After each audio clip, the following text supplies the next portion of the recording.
নিজেকেই বিশ্বাস করতে পারছি না, এত সুন্দর কেক আমি বানিয়েছি। আমি যে জীবনে কতবার কেক বানাতে গিয়ে ফেল করেছি, তারপর আমার শিক্ষা হয়নি। শিক্ষা হবে বা কি করে বলেন? ছোটবেলা থেকেই তো পড়ে এসেছি, একবার না পারিলে দেখো শতবার। এই কবিতাটা তো সবাই পড়েছেন আমার মনে হচ্ছে। তো যাই হোক, ওটা পড়ে পড়ে বড় হয়েছি, তাই এখন একবার না পারলেও বারবার ট্রাই করার চেষ্টা করি। আসসালামু আলাইকুম, কেমন আছেন সবাই? আশা করি ভালো আছেন। আলহামদুলিল্লাহ, আমিও ভালো আছি। আর এই যে এখানে কতগুলো কলা দেখতে পাচ্ছেন, কলাগুলো অনেক নরম হয়ে গেছে।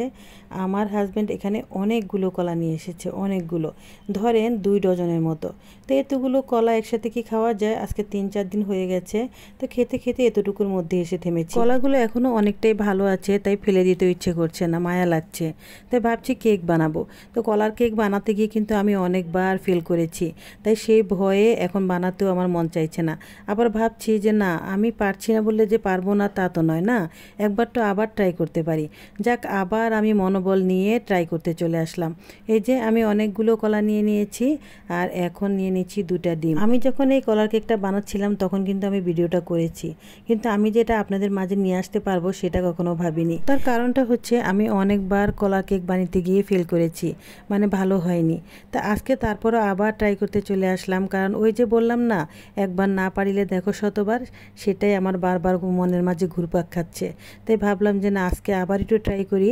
তা আজকে আবার আটঘাট বেঁধেই নেমেছি, দেখি সব রকমের সব কিছু দিয়েই চেষ্টা করে দেখি আজকের কেকটা কেমন হয়। তো যাই হোক, এখন আমি ভালো করে কলাগুলো ম্যাশ করে নিচ্ছি। আসলে সত্য কথা বলতে আমার একদমই খারাপ লাগে না, আর সেই সত্যটা যদি আমার ব্যর্থতাও হয় সেটাও আমি বলতে রাজি আছি, তাতেও আমার কোনো খারাপ লাগবে না। কারণ ব্যর্থতা বলতে কোনো কিছুই নেই, জীবনে চেষ্টা করলে সব কিছুই পাওয়া যায়, আমি এটা বিশ্বাস করি। আমি এখানে আধা কাপের মতো চিনি দিয়েছি, আপনারা মিষ্টি বেশি খেতে চাইলে আর একটু বাড়িয়ে দিবেন। আর এখানে তারপর দিয়ে দিলাম আধা কাপের মতো আবার তেলটা একটু আধা কাপের থেকে একটু কম দিয়েছি। তো যাই হোক, এখন আমি বাকি উপকরণগুলো দিয়ে দেব। এখানে আমি ময়দা নিয়েছি 1.5 কাপের মতো, তো 1 কাপ আরও 1 কাপের অর্ধেক। আর তারপর দিয়ে দিচ্ছি এখানে বেকিং পাউডার। তো বেকিং পাউডারটা আমি 1 চামচের মতো হবে এরকম পরিমাণ দিচ্ছি। আর তারপর দিয়ে দিব বেকিং সোডা। আর বেকিং সোডাটা আমি আধা চামচ দিব, এই চামচটার আধা চামচ দিব। আর সবগুলো শুকনো উপকরণ কিন্তু আমি চেলে নেব, কারণ চালনিতে নিয়ে নিচ্ছি দেখছেন। কারণ কেক বানাতে গেলে এরকম শুকনো উপকরণগুলো সব সময় চেলে দিবেন, তাহলে কেকটা কিন্তু অনেক সুন্দর হয়, ভালো ফুলে। তো যাই হোক, এখন আমি সবগুলো উপকরণ সেই কলার সাথে ভালো করে মিশিয়ে নিচ্ছি। যেহেতু এটা কলার কেক, তাহলে একটু সাদামাটা আমার একদমই ভালো লাগছে না, তাই ভাবলাম যে 1 প্যাকেট কফি দিয়ে দিই, তাহলে একটু সুন্দরও হবে আর একটু গ্রান হবে, খেতেও ভালো লাগবে, একটু কালারফুল হবে। তো যাই হোক, এখন আমি কফিটা ভালো করে মিশিয়ে দিলাম। এখন আমি লাস্ট উপকরণটা দিব, কারণ ঘনত্ব বুঝে আমার উপকরণটা দিতে হবে। কেক বানাতে গিয়ে অনেক হাত ব্যথা হয়ে যায় লাটতে লাটতে, তাই আমার ছেলেও আমাকে একটু সাহায্য করছে। আর এই যে দুধটা দিয়ে দিলাম, দুধটার কোনো পরিমাণ নেই, যতক্ষণ পর্যন্ত আপনি ঘনত্বটা এরকম বুঝবেন ততক্ষণ পর্যন্ত দুধটা দিতে হবে। তো যাই হোক, ঘনত্বটা কিন্তু একদম পাতলাও হবে না, একদম ঘনও হবে না। আমার বাসায় এই মোলটাই ছিল, তো এখন আমি ভিতরে একটু তেল ব্রাশ করে দিয়েছি, তার উপর একটা সাধারণ কাগজ দিয়ে দিয়েছি, যেহেতু আমার আজকে বাটার পেপার নেই। তো এখন দিয়ে তার উপরে আবার আমি তেল ব্রাশ করে দিচ্ছি। এভাবে দিলেও কিন্তু সুন্দর কেক হয়ে যায়, কোনো অসুবিধা হয় না। তো যাই হোক, এখন আমি কেকের ব্যাটারটা সুন্দর করে ঢেলে দিচ্ছি, আর ঢেলে কিছুক্ষণ বাইরে বাইরে করলাম যাতে একটু লাম্পসগুলো বের হয়ে যায়। তো যাই হোক, আমার সব কাজ শেষ, এখন ওভেনের কাজ শুরু হয়ে গেছে।